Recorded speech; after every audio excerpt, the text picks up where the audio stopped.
Hello hello hello. मैं हूँ आपका अपना गोपाल यादव और मैं आप सभी को CLR एजुकेशन में स्वागत करता हूँ। Good morning to everyone. अब हम लोग लास्ट लेक्चर में रिफ्रैक्शन करा था, उसमें रिफ्रैक्टिव इंडेक्स और जो रिफ्रैक्शन का जो भी बेसिक्स कॉन्सेप्ट थे वो हम लोगों ने कर लिया था।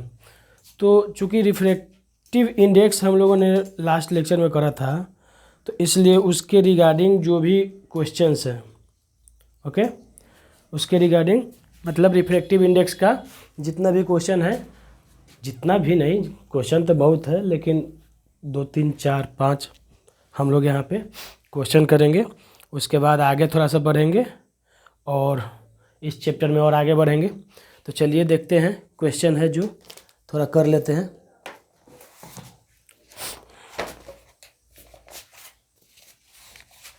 क्वेश्चन ये है बेटा कि A beam of light passes from air into substance X. A beam of light. अच्छा, CLR education.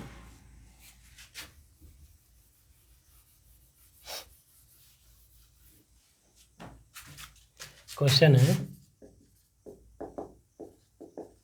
A beam of light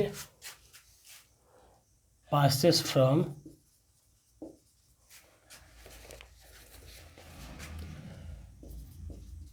air into substance X. Okay, substance X है कोई। if angle of incident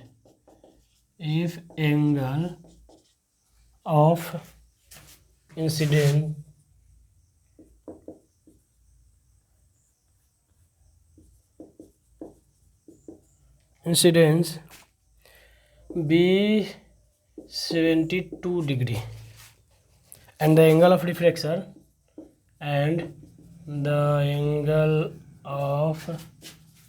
refraction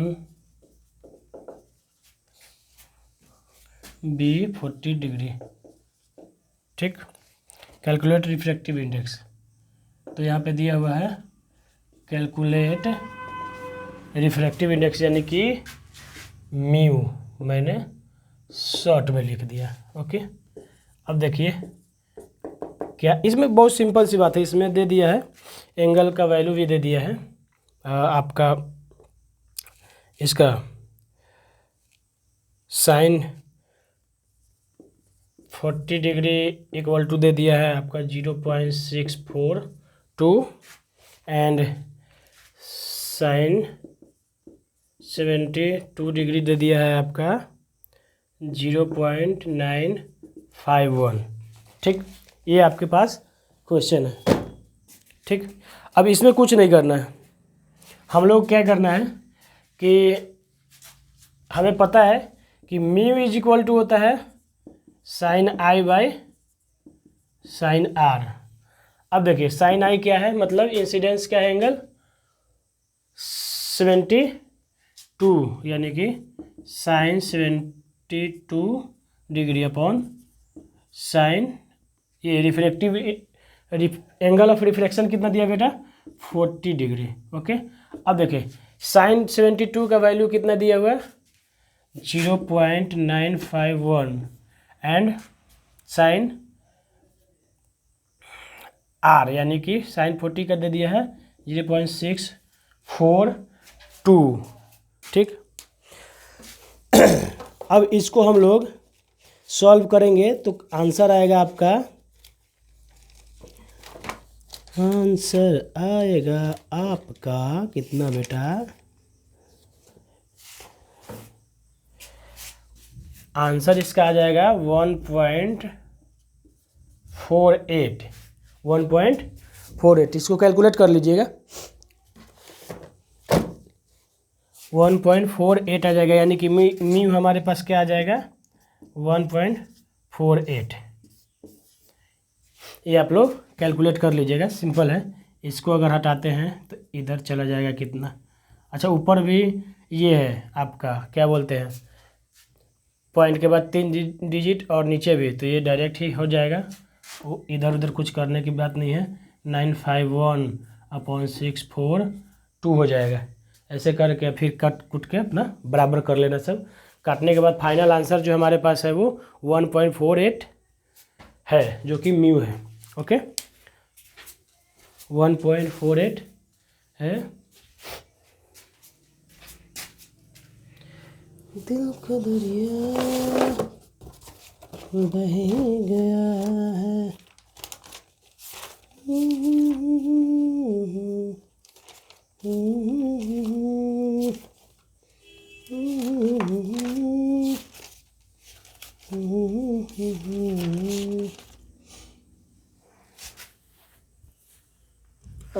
next question करते हैं।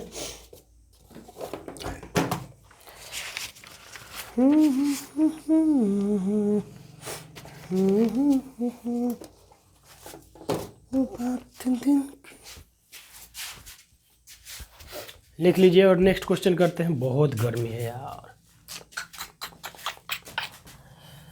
बहुत बहुत बहुत गर्मी है।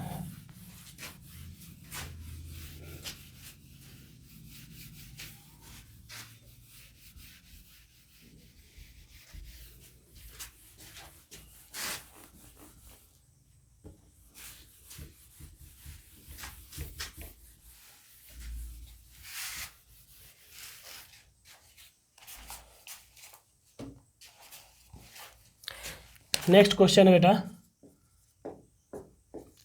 Angle of incident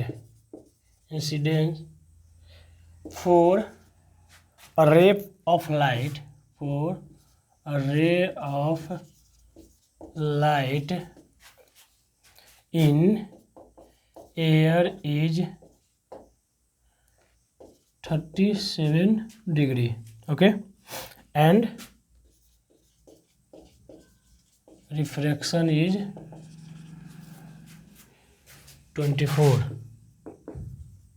degree. Find mu यानी कि रिफ्रैक्टिव इंडेक्स। ठीक, सिंपल है। इसका भी वैल्यू दे दिया है, इसका भी गिवन में क्या दे दिया है, आपका एंगल दे दिया हुआ है sine 37 degree is equal to आपका दे दिया है 0.60 and sine 24 degree Celsius equal to दे दिया, डिग्री सेल्सियस नहीं, डिग्री इक्वल टू दे दिया है 0.40। ठीक, तो सिंपल है, mu is equal to sine I by sine are, यानी कि आपका आ गया आई 0.60 अपॉन 0. ठीक, कट गया, यानी कि आपका 60/40, फिर हो गया 2 से 2 3, यानी कि 3/2, यानी कि 1.5। तो म्यू हमारे पास क्या आ गया बेटा, 1.5। बेसिक क्वेश्चन है, 10th स्टैंडर्ड के लिए। और कौन सा क्वेश्चन चाहिए आपको, ऐसा ही क्वेश्चन मिलेगा। ठीक, बेसिक क्वेश्चन है, इसको आगे करते हैं प्रैक्टिस के लिए।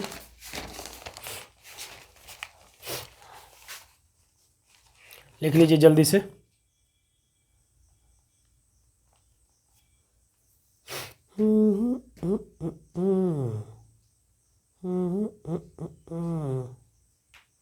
चलिए इसको हटाते हैं।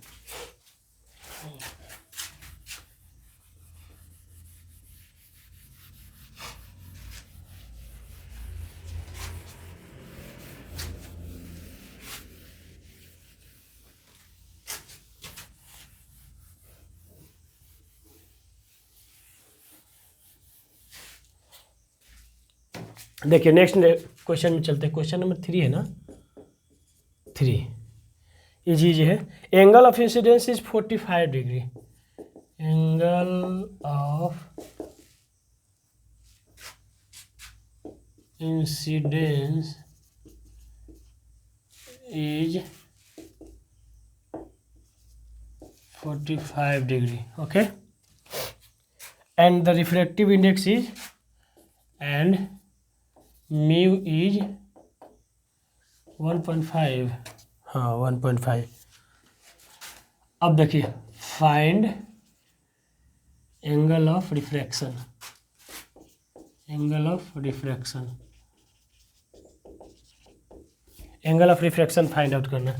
देखिए यहाँ पे पहले बात कि दिया क्या है वो देख लेते हैं कि 45 डिग्री दिया हुआ है, angle i is equal to क्या दे दिया है 45 डिग्री, यानी कि साइन 45 डिग्री। ओके, म्यू दे दिया आपका 1.5। हमें अब क्या करना है कि एंगल ऑफ रिफ्रैक्शन यानी कि sine r is equal to question mark, यानी कि यही हमें चाहिए, साइन आर चाहिए। ठीक, तो म्यू इज इक्वल टू क्या होता है sine I upon sine R. Okay, mu दे दिया है 1.5 और साइन 45 का होता है 1/√2 और उसका वैल्यू आ जाता है, इसका वैल्यू होता है 0.85 साइन आई का, यानी कि पुट कर देते हैं भाई sine 45 degree upon sine are, यानी कि साइन 45 डिग्री का वैल्यू दे देगा आपका 0.85 अपॉन साइन आर। ठीक, यहाँ आ गया। अब साइन आर इक्वल टू क्या हो जाएगा, ये इधर आ जाएगा और ये इधर आ जाएगा, यानी कि 0.85 अपॉन 1.5 ये आ जाएगा बेटा। ठीक, तो चलिए देखते हैं।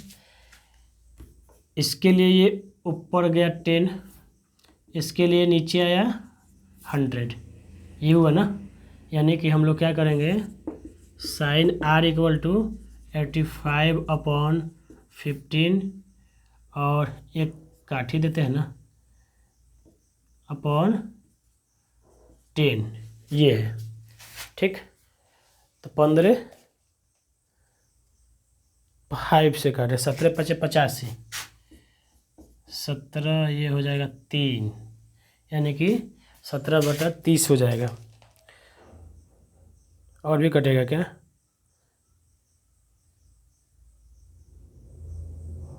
तीन से, अच्छा इसको 5.6 टाइम में कट जाएगा ये, यानी कि sine r is equal to हमारे पास आ जाएगा 5.6 अपॉन 10, जो कि कितना होगा आंसर हमारे पास 0.56। सिंपल कैलकुलेशन है बेटा।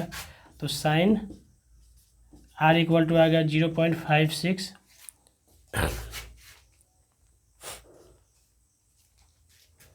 0.56 का एंगल क्या होगा वो आप लोग फाइंड आउट करके हमें बताइएगा कमेंट बॉक्स में। 0.56 का एंगल कितना होगा, इसका वैल्यू आप लोग हमें बताइएगा। ओके, अब आगे बढ़ते हैं क्वेश्चन में और देखते हैं कि नेक्स्ट क्वेश्चन क्या है। बहुत बहुत बहुत गर्मी है, बहुत गर्मी है।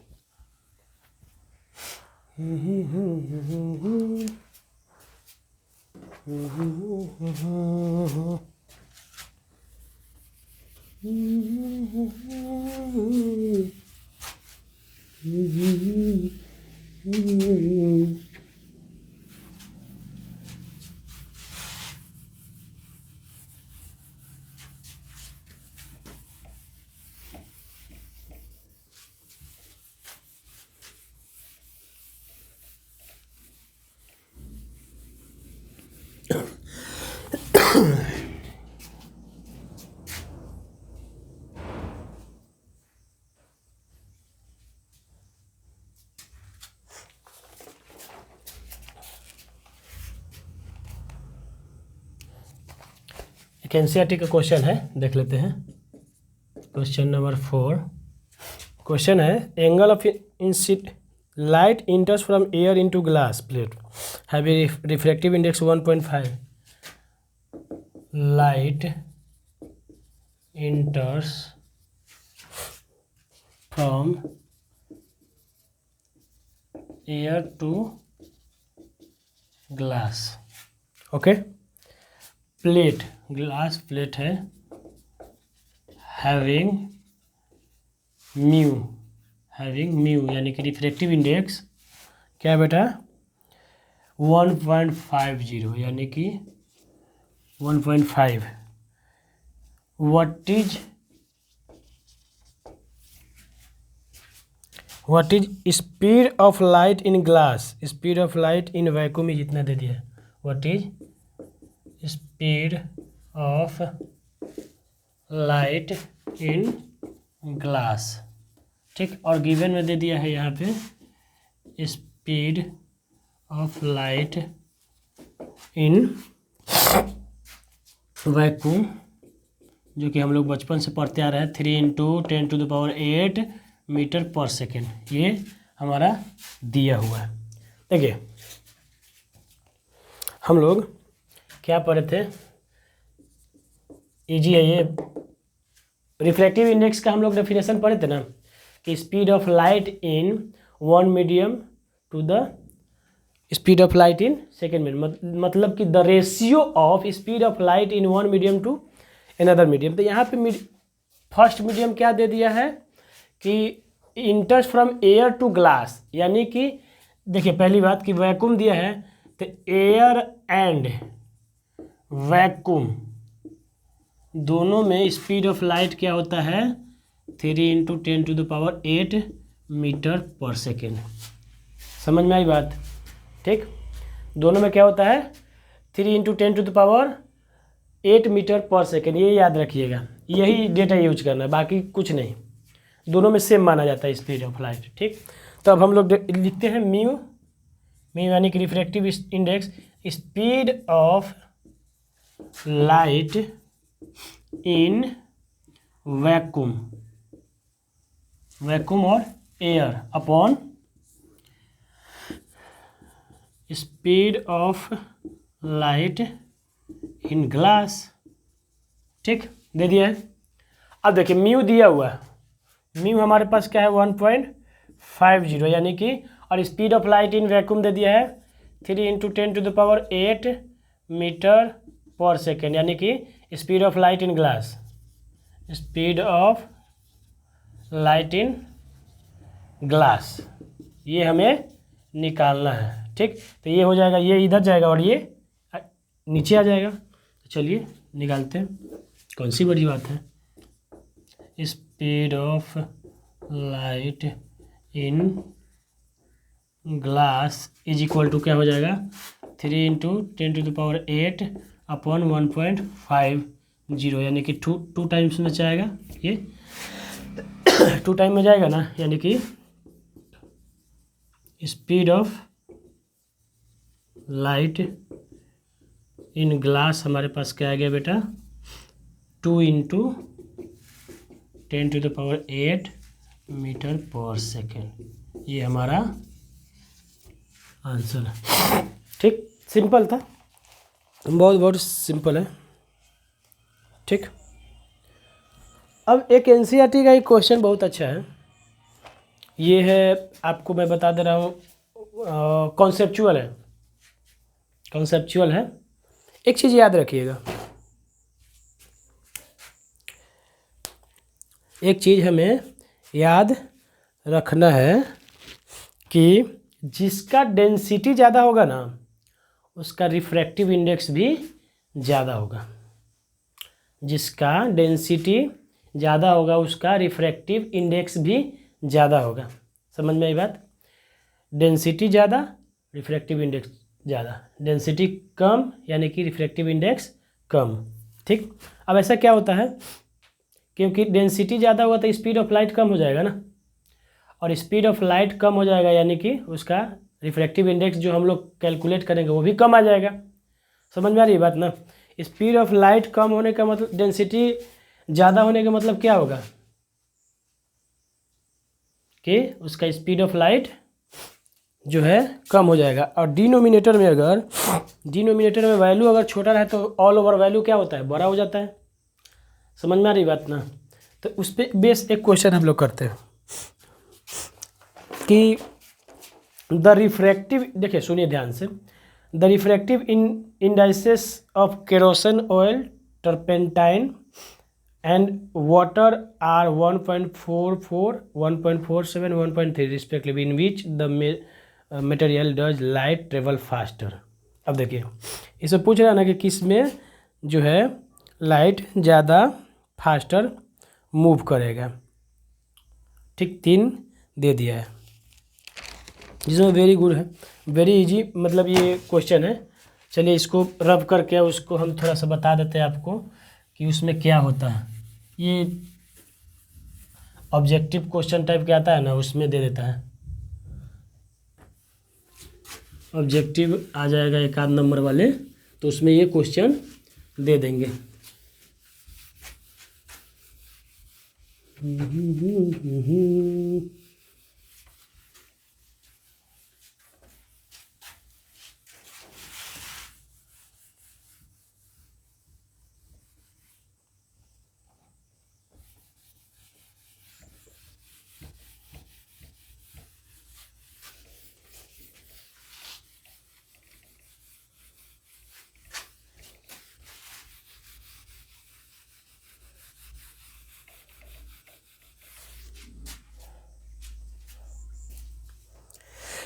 चलिए क्वेश्चन हम ज़्यादा इसको लिखने की कोशिश नहीं करेंगे, सिर्फ इसका म्यू लिख देते हैं।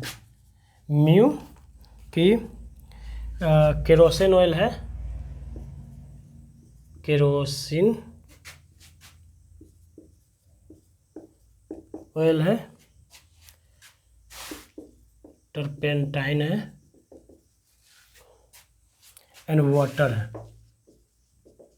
ठीक, इन सब का दिया हुआ रिफ्रैक्टिव इंडेक्स 1.44, 1.47 एंड 1.33 ये दिया। अब पूछ रहा है ना कि रिफ्रैक्टिव ये स्पीड ऑफ लाइट किस में ज़्यादा होगा, क्या होगा, किस में ज़्यादा होगा। तो सिंपल सी बात है, स्पीड ऑफ लाइट ज़्यादा होने के लिए क्या होना चाहिए, डेंसिटी भी कम होना चाहिए। देखिएगा स्पीड ऑफ लाइट अगर ज़्यादा होगी, स्पीड ऑफ लाइट किसी भी मीडियम में ज़्यादा होगी, इसका मतलब है कि उस मीडियम का जो डेंसिटी है वो कम है। डेंसिटी कम होगा तभी ना स्पीड ऑफ लाइट ज़्यादा होगा। आप कहीं देखे हो, अगर मान लीजिए आपको भीड़ भाड़ वाले एरिया से जाना होगा, जहाँ पे ऐसा रोड जहाँ पे ट्रैफिक ज़्यादा है, ठीक, ट्रैफिक कुछ मिल जाए, और एक दूसरा रोड है जहाँ पे ट्रैफिक खाली है, ठीक, तो आपका स्पीड कहाँ ज़्यादा रहेगा, ऑब्वियस सी बात है जहाँ ट्रैफिक नहीं होगा, यानी कि रेयरर होगा। और आपका स्पीड कम कहाँ होगा, जहाँ पे ट्रैफिक ज़्यादा होगा। सेम कॉन्सेप्ट का फिजिक्स से रिलेट कीजिए, फिजिक्स से रिलेट करेंगे, यानी कि जिसका डेंसिटी ज़्यादा, लिख देते हैं, जिसका डेंसिटी ज़्यादा उसका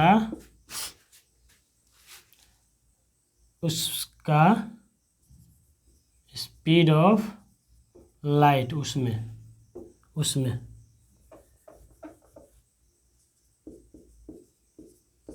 ठीक, स्पीड ऑफ लाइट कम होगा, ऐसे ही लिख लेना, दिमाग में ध्यान रहेगा, कम होगा।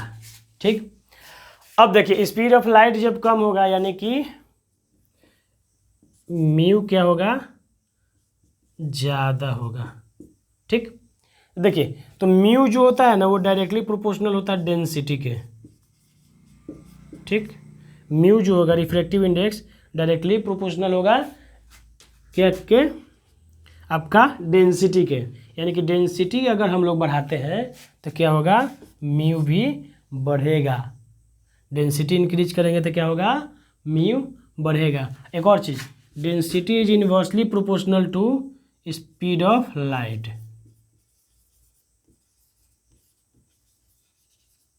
ठीक, यानी कि जिसमें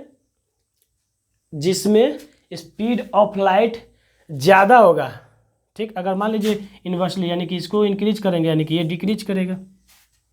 स्पीड ऑफ लाइट को इंक्रीज हो रहा है उस मीडियम में, यानी कि उसका डेंसिटी क्या है, कम है। समझ में आ रही बात। और यहाँ पे देखिए म्यू जो है किसके डेंसिटी अगर बढ़ाते हैं तो म्यू क्या बढ़ेगा, हमारा म्यू भी बढ़ेगा। यानी कि ये डेंसिटी जो है, म्यू जो है डेंसिटी पे डायरेक्टली प्रोपोर्शनल है और डेंसिटी जो है इन्वर्सली प्रोपोर्शनल है स्पीड ऑफ लाइट। अब देखिए यहाँ पे हमारे पास क्या होगा, क्वेश्चन क्या है कि जो म्यू दिया हुआ, तीनों मीडियम का म्यू दिया हुआ है, ठीक, किसमें स्पीड ऑफ लाइट ज़्यादा होगी, ठीक, किस मीडियम में स्पीड ऑफ लाइट ज़्यादा होगी। तो देखो बेटा, जिसका स्पीड ऑफ लाइट ज़्यादा होगा, ठीक, यानी कि स्पीड ऑफ लाइट ज़्यादा करेंगे यानी कि डेंसिटी क्या होगा, कम हो जाएगा, ठीक। अगर डेंसिटी कम हो जाएगा तो म्यू भी क्या हो जाएगा, कम हो जाएगा, ठीक, ओके। यानी कि जिसमें, इससे हमें पता चलता है कि जिसका रिफ्रैक्टिव इंडेक्स ज़्यादा है उसका डेंसिटी ज़्यादा है, और डेंसिटी अगर ज़्यादा है तो उसमें स्पीड ऑफ लाइट क्या है, कम है। या इसके उल्टे देख लीजिए, जिसका स्पीड ऑफ लाइट कम है उसका डेंसिटी क्या होगा, ज़्यादा होगा, ठीक।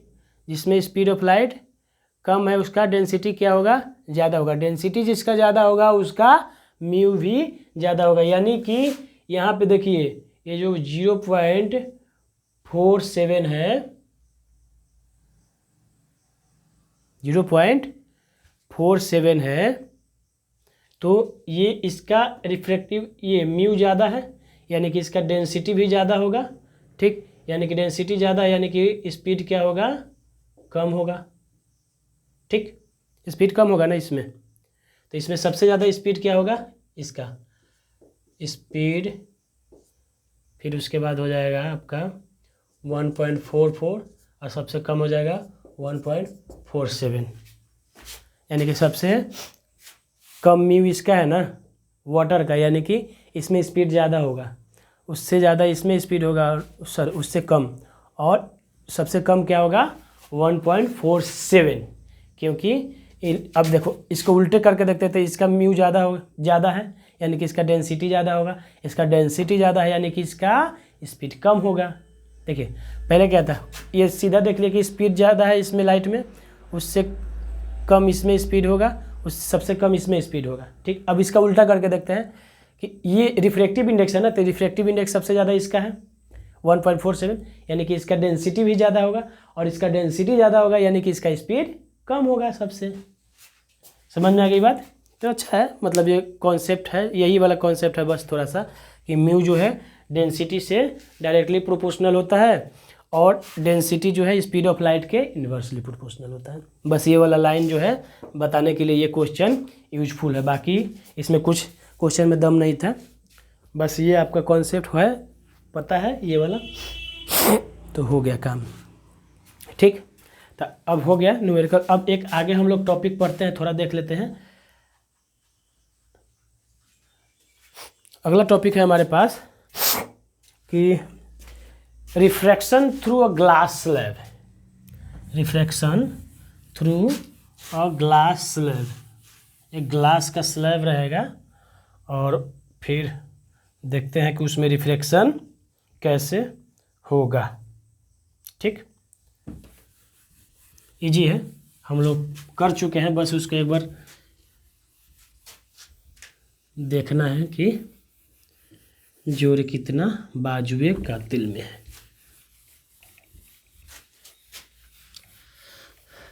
मेरा रंग दे बसंते चला, मेरा रंग दे बसंते चला, मेरा रंग दे, रंग दे। चलिए अब अगला टॉपिक है हमारा, एक अच्छा टॉपिक है, बढ़िया टॉपिक है, उसको हम लोग देखते हैं। ये टॉपिक है रिफ्रैक्शन थ्रू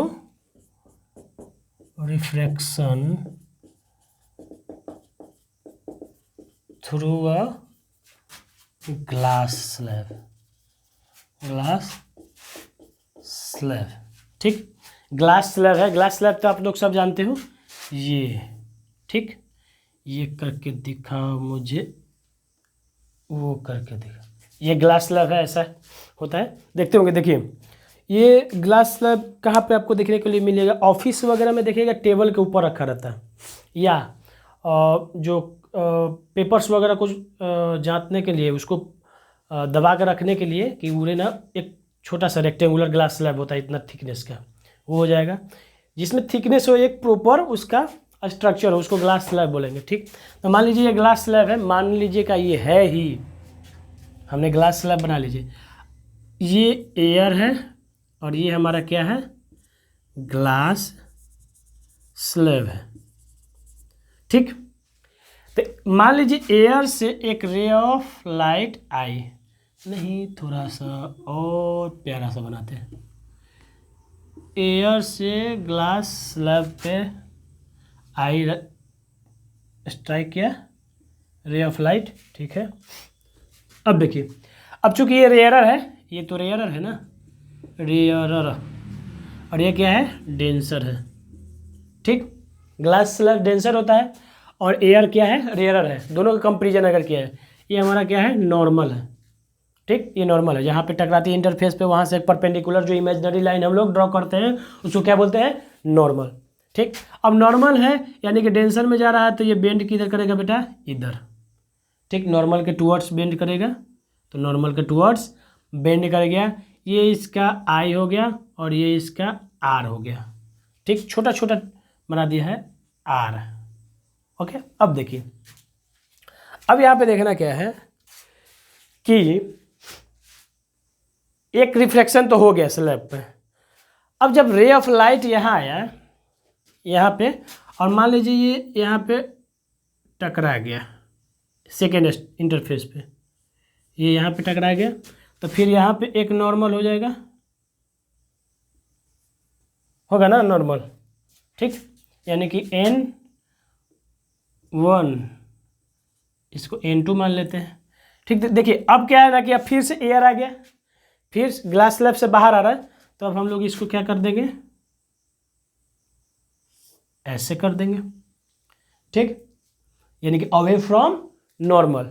ठीक, अब देखिए ये हो जाएगा क्या, यहाँ भी एक एंगल हो जाएगा, इसको बोलेंगे ई, इसको क्या बोलेंगे बेटा, ई, एंगल ऑफ इमरजेंस। अब देखिए इसमें कुछ नहीं है, सिंपल सी बात क्या है कि एयर से गया ग्लास में, कौन जा रही है बेटा, इंसिडेंट रे, यानी कि किरण, किरण जा रही है कहाँ, एयर से glass slab, sorry glass slab. अब देखिए ग्लास स्लैब में जा रही है, इसका मतलब कि एयर रेयरर है और ग्लास स्लैब क्या है, डेंसर है, तो बेंड टुवर्ड्स क्या होगा, नॉर्मल। रेयरर से डेंसर जाते समय रे ऑफ लाइट यानी कि किरण किधर रास्ता बदलेगी, नॉर्मल की तरफ, वो उसके लिए सेफ रास्ता होगा, क्योंकि इधर कुछ लोग दिख गए होंगे। समझ में आया था, किरण को लफड़ा नहीं चाहिए, उसको अपने लाइफ में कंफर्टेबल जोन चाहिए। तो ये क्या की कि भाई एयर से डेंसर जाते समय उसको कंफर्टेबल लगा किधर, कि हमें नॉर्मल की तरफ जाना है। ओके, अब वो नॉर्मल की तरफ है। अब फिर देखिए जब कि ग्लास से जैसे ही किरण निकल रही है बाहर, यानी कि फिर से एयर में, एयर यहाँ नहीं लिखेंगे, फिर से जब ये एयर में आए, यानी कि अब जैसे ही डेंसर से रेयरर की तरफ जाएगी, यानी कि अब इसका रास्ता साफ हो गया, क्लियर हो गया रास्ता, और अब जो होगा अवे फ्रॉम नॉर्मल, आसानी से किरण चल सकेगी। इसलिए अब किरण कहाँ जाएगी, अवे फ्रॉम नॉर्मल, यानी कि N2। पहला क्या था, N1, दूसरा क्या है, N2। ठीक, तो पहले कंफर्टेबल कब थी, कहाँ पे थी किरण, पहले थी N1 के टूवर्ड्स जाने में वो कंफर्टेबल थी, क्योंकि रेयरर से डेंसर जा रही थी। अभी क्या हो रहा है बेटा, डेंसर से रेयरर जा रहा है, इसका यानी कि इसका मतलब है कि उसका कंफर्टेबल जोन किधर है, अवे फ्रॉम नॉर्मल। समझ में आ गई बात। यहाँ पे हमने डबल रिफ्रैक्शन करा दिया। क्या करा दिया, डबल। एक तो इस पे हो गया ये इंटरफेस, यानी कि जहाँ से N1 गया है, और ये हो गया क्या, दूसरा इंटरफेस। ठीक, डबल रिफ्रैक्शन हो गया, इसका हो गया ना, अरे हाँ या ना बेटा। ठीक, अब देखिए डबल रिफ्रैक्शन हो गया। अगर मान लीजिए कि ये ग्लास स्लैब होता ही नहीं, ये ग्लास स्लैब होता ही नहीं, उससे पहले एक चीज़ हम बताते हैं कि जो एयर से ग्लास में इंटर करा नहीं करे किरण, ठीक, एयर से ग्लास में इंटर करी किरण तो अपना रास्ता बदली किधर, नॉर्मल के टूवर्ड्स। ठीक, ये चौथी पांचवी बार बता रहा हूँ मैं। फिर जब ये ग्लास से एयर में फिर दोबारा आए तो फिर ये अपना रास्ता चेंज कर दे, यानी कि देखो एयर से ग्लास में इंटर करे और ग्लास से जो इमर्ज कर रहा है ये रे ऑफ लाइट, यानी किरण जो इमर्ज करे बाहर निकल रही है, ये ग्लास से जो इमर्ज हो रहा है इसको बोलते हैं इमर्जेंट रे। इसको क्या बोलेंगे बेटा, ई होता है जी कि आई होता है, अच्छा इमर्जेंट रे, इमर्जेंट दिख रहा है, देख लेते हैं कि दिख रहा है कि नहीं नीचे। हाँ इमर्जेंट दिख रहा है, ओके ओके इमर्जेंट दिख रहा है और यहाँ पे रे भी लिख देते हैं। ठीक, इमर्जेंट रे, ओके, जो ग्लास से बाहर निकली। देखो किरण आई, ग्लास में इंटर करी, ग्लास में इंटर करते ही नॉर्मल के टूवर्ड्स गई, फिर ग्लास से जो किरण बाहर निकल रही है ना, after refraction, after double refraction, glass के दोनों इंटरफेस पे रिफ्रैक्शन के बाद जो किरण निकल रही है उस किरण को क्या बोलेंगे, इमर्जेंट रे। क्या बोलेंगे, इमर्जेंट रे। और ये जो N2 यानी कि नॉर्मल टू और इमर्जेंट रे के बीच का जो एंगल है इसको हम लोग बोलेंगे क्या बेटा, ई को यहाँ पे लिख देते हैं, ई इज इक्वल टू हो गया angle of emergence, angle of emergence. समझ में आ गई बेटा, ये जो ई क्या है हमारा, एंगल ऑफ इमर्जेंस है। और ये जो किरण निकली जो ग्लास स्लैब से आफ्टर डबल रिफ्रैक्शन उसको क्या बोलेंगे, इमर्जेंट रे। ये हमारा क्या है, इंसिडेंट रे, यानी कि जो किरण आती है और टकराती है, इंटर करती है, उसको क्या बोलते हैं, इंसिडेंट रे। ये वाला जो है ये क्या है, रिफ्रैक्टेड रे है। और ये क्या है, इमर्जेंट रे है। एकदम पिक्चर क्लियर होना चाहिए। ठीक, अब देखिए, अब इसमें क्या होगा, अगर मान लीजिए ये स्लैब नहीं होता तो इसका एक्चुअल पाथ क्या होता, ये कुछ ऐसे जा रहा था, जा रही थी, जा रहा था नहीं, ठीक सही जा रहा ना, हाँ, अरे वाह, हम पूरा पैरेलल बना दिया मैंने, देखो अच्छा चित्रकारी हो गया मेरे से, इतना अच्छा चित्रकारी है ना, मेरे में भी कुछ बात है ना। अब देखिए, अगर ग्लास स्लैब नहीं होता तो जो इंसिडेंट रे है, ये इंसिडेंट, इसका रास्ता ऐसे ही जाता। अरे जैसे देखते हो ये डॉट डॉट, क्रिकेट तो सब लोग देखते हो, क्रिकेट सब लोग देखते हो ना, तो जो ये रिव्यू होता है LBW वगैरह के, तो बॉल जाता है, बॉल आया, अब बॉल लगता है पैर पे, लेकिन बॉल का जो एक angle dot dot dot dot बनाते हुए दिखाता है ना कि विकेट पे, यानी कि उसका एंगल का रिप्रेजेंटेशन कि वो कहाँ जा रहा था, उसका डायरेक्शन कहाँ था। अगर ये रुकता नहीं तो कहाँ जाता, अगर ये रुकता नहीं तो इसका डायरेक्शन और एंगल कहाँ था। तो देखिए, अगर ये इंसिडेंट रे अगर नहीं रुकता, मान लीजिए नहीं रुकता, ठीक, अब जब नहीं रुकता तो ये सीधे ऐसे इस रास्ते जाता है, सीधे इसी रास्ते जाता है ना, तो इसको भी हम लोग इंसिडेंट रे बोल सकते हैं। तो चलो इंसिडेंट रे बोल देते हैं,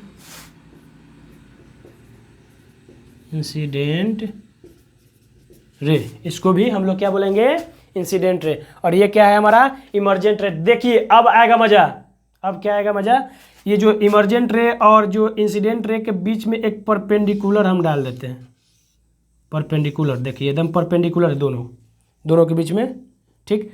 और ये जो परपेंडिकुलर जो डिस्टेंस है ना बेटा, इसी को हम लोग बोलते हैं लेटरल डिस्प्लेसमेंट। क्या बोलेंगे, लेटरल डिस्प्लेसमेंट। चलिए लिख देते हैं लेटरल डिस्प्लेसमेंट, ठीक। क्या बोलेंगे, ये जो perpendicular distance between incident ray and emergent रे, उसको क्या बोलेंगे, लेटरल डिस्प्लेसमेंट। क्या बोलेंगे बेटा, फिर से देख लो, the perpendicular distance between emergent ray and incident ray. ये इंसिडेंट रे है ना, ये जो ये तीर जो है डॉट डॉट डॉट डॉट करके जो अपना सीधे जा रही है उसको क्या बोलेंगे, इंसिडेंट रे, यानी कि इमर्जेंट रे एंड इंसिडेंट रे के बीच में जो परपेंडिकुलर डिस्टेंस यानी कि ये जो गैप बन रहा है ना, तो क्या है, लेटरल डिस्प्लेसमेंट। तो यहाँ पे लिख देते हैं लेटरल डिस्प्लेसमेंट, ठीक। तो यहाँ पे लिख देते हैं परपेंडिकुलर डिस्टेंस बिटवीन, शॉर्ट में लिख देते हैं, between emergent ray and incident रे। समझ में आ गई बेटा? लेटरल डिस्प्लेसमेंट क्या, किसको बोलेंगे? Perpendicular distance between emergent ray and incident रे, इसको क्या बोलेंगे? Lateral displacement. ओके, तो एक बार देख लीजिए, डायग्राम बना लीजिए, और बहुत अच्छा ये कॉन्सेप्ट है, बहुत अच्छा और बहुत इजी है, बहुत इजी। अब देखिए, हम लोगों ने देखा कि रिफ्रैक्शन जो हुआ, दो रिफ्रैक्शन हुआ यहाँ, एक तो यहाँ पे ये N1 जहाँ पे ये है इंटरफेस फर्स्ट है, और ये इंटरफेस सेकेंड है। ये इंटरफेस फर्स्ट है, और ये हमारा क्या है? इंटरफेस सेकेंड है, ठीक। और ये इधर आ गया एयर, फिर से, ठीक, एयर जो था। सब पिक्चर क्लियर है, लिख लीजिए बढ़िया से, ठीक। अब देखिए, रिफ्रैक्शन दो हुआ। अगर हम लोग बोले कि हमारे पास ऐसे ऐसे बहुत सारा ग्लास स्लैब को एक के ऊपर एक रखा गया है, अगर हम बोले कि इसके ऊपर, जैसे अभी तो एक ग्लास स्लैब लिया, मान लीजिए कि एक ग्लास स्लैब, दो ग्लास स्लैब, तीन ग्लास, ऐसे ऐसे बहुत सारा n number of glass slab होगा, तो इसका मतलब क्या होगा कि हमारे पास n नंबर ऑफ रिफ्लेक्शन होगा ना। और मान लीजिए कुछ गैप में हम लोग कर रहे हैं, गैप में ऐसे ऐसे, एक ग्लास स्लैब, दूसरा ग्लास स्लैब, तीसरा ग्लास स्लैब, ऐसे होगा। यानी कि देखो कितना टाइम रिफ्रैक्शन, 1 2 3 4 5 6, ऐसे होगा ना। हर एक सरफेस पे ग्लास ये होगा, तुम्हारा ये रिफ्रैक्शन होगा। ऐसे अगर n नंबर तक करते जाएंगे तो हमारे पास, इसलिए हम बोल सकते हैं ना कि रिफ्रैक्शन के लिए मिनिमम कितना चाहिए? 2 मीडियम। रिफ्रैक्शन के लिए मिनिमम कितना मीडियम चाहिए बेटा? 2 मीडियम। लेकिन मैक्सिमम इनफाइनाइट हो सकता है, कितना? इनफाइनाइट। जब हम लोग रिफ्रैक्शन थ्रू एटमॉस्फेयर पढ़ेंगे या एटमॉस्फेरिक रिफ्रैक्शन पढ़ेंगे बेटा, तो वहाँ पे हम लोग पढ़ेंगे मल्टीपल रिफ्रैक्शन। मल्टीपल मतलब वहाँ पे इनफाइनाइट नंबर ऑफ रिफ्रैक्शन होता है। जब कोई, जैसे ट्विंकलिंग ऑफ स्टार वगैरह हम लोग पढ़ेंगे, तो वहाँ पे मल्टीपल रिफ्रैक्शन होता है, यानी कि इनफाइनाइट नंबर ऑफ रिफ्रैक्शन। हमें पता भी नहीं रहता कि कितना नंबर ऑफ रिफ्रैक्शन हुआ, जो नहीं पता होता है उसी को तो फिजिक्स में हम लोग इनफाइनाइट नंबर बोलते हैं। फिजिक्स में इनफाइनाइट नंबर का मतलब क्या होता है? अननोन, जो हमें पता ही नहीं है कितना होगा, उसका अंदाज़ा ही नहीं है, ठीक। तो उसको हम लोग क्या बोलते हैं? इनफाइनाइट। तो देखिए, ये हमारा जो पिक्चर क्लियर है, यानी कि हम लोग रिफ्रैक्शन, मल्टीपल रिफ्रैक्शन होता है, यानी कि इनफाइनाइट नंबर ऑफ रिफ्रैक्शन हम लोग करा सकते हैं।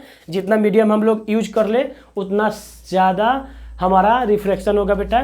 तो रिफ्रैक्शन होने के लिए मिनिमम कितना मीडियम चाहिए? 2, लेकिन मैक्सिमम इनफाइनाइट नंबर तक का मीडियम हमें काम आएगा, किसमें? रिफ्रैक्शन में। तो ये बहुत अच्छा कॉन्सेप्ट है, इसको समझ लीजिए और लिख लीजिए। बाकी हम लोग आके नेक्स्ट लेक्चर में मिलते हैं, तब तक के लिए धन्यवाद और मिलते हैं अगले लेक्चर में।